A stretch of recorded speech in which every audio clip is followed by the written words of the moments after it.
Hello everyone, welcome to the 14th episode of Your Money, Your Taxes. I'm Lalit Abichandani, owner of Abic CPA Associates in New York City, New York. Today we have Paresh Shah, who is the CEO of Paresh Shah Financial Services. He's a CFP and a wealth strategist for past 17 years. He helps individuals and businesses in creating financial strategies. He's a licensed CPA presenter, educating CPAs as they guide their clients on investments, life, disability, and long-term insurances. He specializes in pension and profit sharing plans, asset protections, estate planning, and business succession planning. Paresh ji graduated as a chemical engineer from prestigious IIT at Kharagpur, India. His strong sense of professionalism and community service has kept him active in India as well as in United States. He supports healthcare and education initiatives for financially challenged. Paresh ji resides in town of Jericho, Long Island, New York with his wife Shamal, and he has a son Shamek. Today our topic is about life insurances. For the past two episodes, we've been talking and asking him questions about life insurances, and this episode today is in continuance of the same topic, life insurance. So Paresh ji, welcome to the show. Thank you, Lalit ji, for the great introduction. Appreciate it. So Paresh ji, you explained the term policies to us. Can you take few minutes to explain what is permanent life insurance? Lalit ji, there is the policies we talked about last time, term policies, they extend for a certain period of time. That means it could be 5 years, 10 years, 15 years, or up to a certain age, like age 65. These term policies are ones which will end most likely before a person passes away. But then there's another set of policies which are issued, and they would protect a person or provide money to a family up to the age of 121. Now, most likely everyone who we know today, based on today's life expectancy, will pass away before the age of 121. And therefore, if they have purchased and paid for a policy which is going to provide coverage till the age of 121, then we call it a permanent policy because it's not going to go away. There are several types of permanent life insurance policies, like variable life, universal life, guaranteed universal life, and whole life. What the variation is in terms of the way in which the premiums are funded, or the policy is funded by payment of premiums over a period of time, so that the money comes to the family and the protection exists all the way till the age of 121. Now, one example I'd like to give you is, let's say, a guaranteed universal life policy. That policy, in guaranteed universal life policies, the premiums are fixed at the time of issue, and if those premiums are paid on time and regularly, then the money will be paid to the family in case the person insured passes away all the way till the age of 121. So it's a flat amount of money that the family will get, guaranteed, and it does not build too much cash value. So that means if you take that policy and cancel it after, say, 10 or 15 years, you won't get too much money back. But for a lower cost, you will be able to, or a lower dollar outflow, you will be able to get guaranteed money all the way going up to age 121. Another type is the whole life policy, which is very popular and which is known, which is spoken a lot about. In that, you build up cash value, and this cash value can have certain benefits.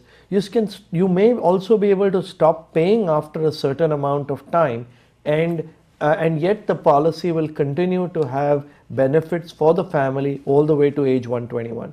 So these are some of the types of permanent life insurance policies, and they are permanent because they go till the age of 121.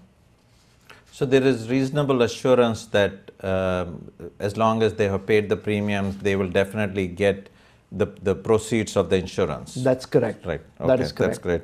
So can you give us an analogy to describe the difference between the whole life and the term policy? The main reason I'm asking this is because term policies are very cheap. That is correct.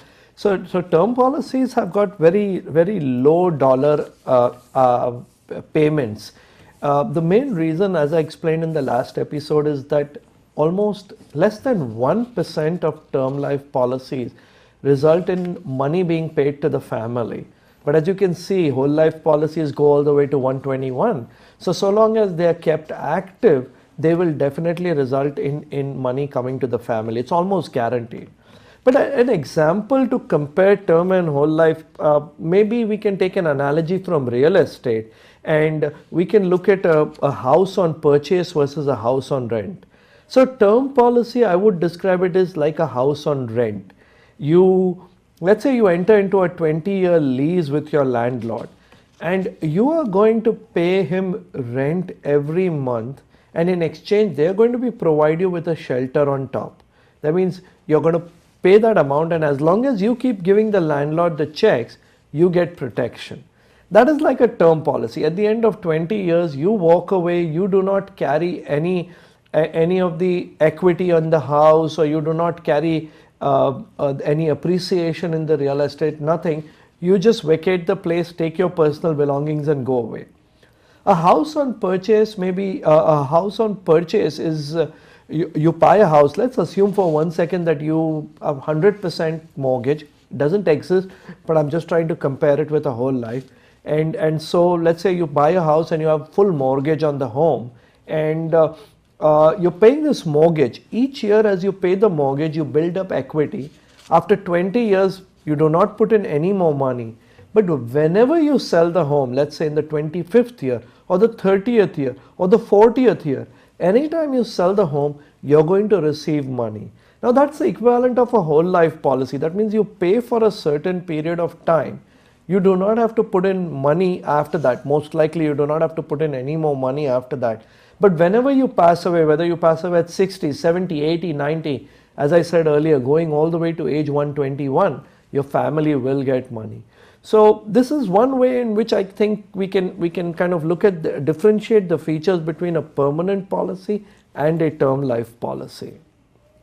So this equity is really for the family members who are left behind. That's correct. Can you give us some uses of this permanent policies, and why do we intentionally set it up so that at the end people do benefit from there? Right. Lalji, that's actually, it's very important, because by philosophy, most people when they're doing their life insurance planning, they assume that, we need protection when we are making money. We will earn money, we will save it, and then when that pot of savings has reached an adequate amount, the family will not need life insurance, and therefore the life insurance policy at that time should end and they take a term. That's a pretty common philosophy in planning that is heard and talked about. But then there are certain situations which need policies going all the way. One example I can think of straight off the bat is in case where some parents have a child with a special needs situation.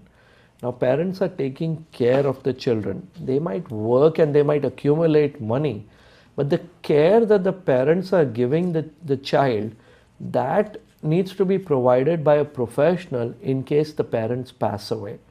And some family members may be able to take over that responsibility.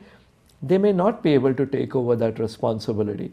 So in that case, a permanent policy, that means one which provides the money to the family, or a lump sum which can be used to pay for care for the child when the parents are not there, that permanent policy is needed. This need or this particular planning is not going to go away after a period of time, and therefore we need a permanent policy.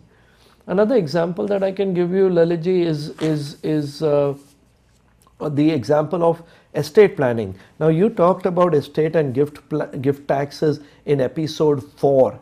Right. And when you talked about it, one particular thing is that if both the couples, when the husband and wife both pass away, and I'm just saying it very simplistically for our conversation here, when both husband and wife pass away and they leave money beyond a certain amount, beyond $11 million, then there is federal estate taxes to a tune of 40%. Absolutely, yeah. Yeah. Minimum 40%. Minimum yeah. 40%. It can even go higher. It can go higher, exactly. So now the timing of the need is not known because you cannot predict the exact date when both the husband and wife are going to pass away.